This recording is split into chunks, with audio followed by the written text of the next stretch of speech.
Today I'm going to show you a super easy way to make a screwdriver key for your car.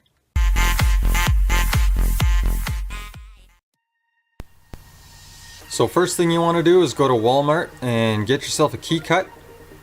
You're going to want a cheap screwdriver, some epoxy, a propane torch, an angle grinder with a cutting wheel or a bench grinder works too, and of course PPE.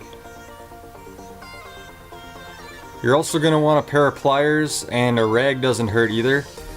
So first step is to secure the screwdriver in a vise. Doesn't hurt to have the vise secured to the bench either. Hopefully someday I'll get around to bolting that thing down. So you're going to want to wrap the screwdriver with a rag just so you don't damage it. And then clamp on with the pliers, and then just twist the handle off.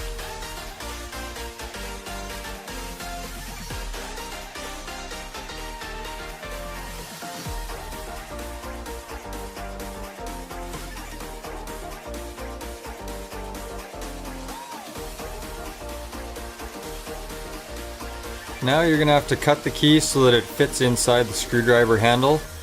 So make sure you secure it in the vise, but not too tight. You don't want to damage the teeth. And then put on your PPE.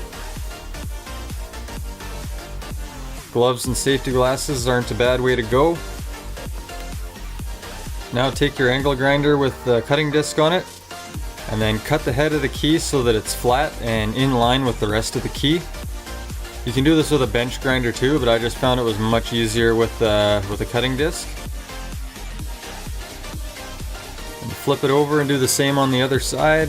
Again, being very careful not to damage the teeth on the key or you'll have to start over.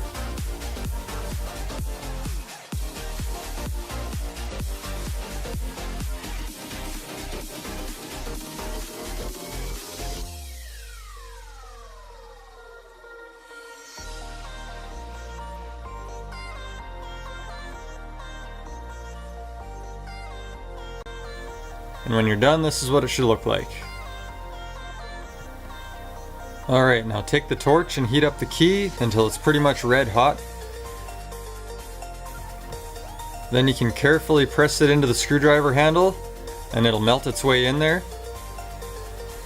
Try and get it as straight as possible.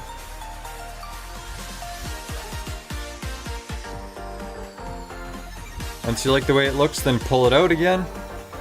And then you can shave off the excess with a utility knife. Then you want to mix up some epoxy and then try and get as much of it inside the handle as you can.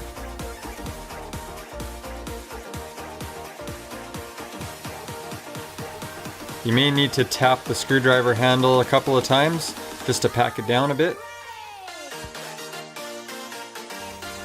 And once you can't fit any more epoxy in there, you can press the key into the screwdriver handle, again getting it as straight as possible.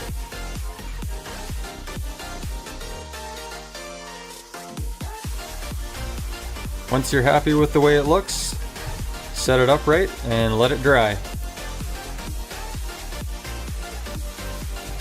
Now once you let it cure overnight, you can try it out in your ignition, make sure it fits properly.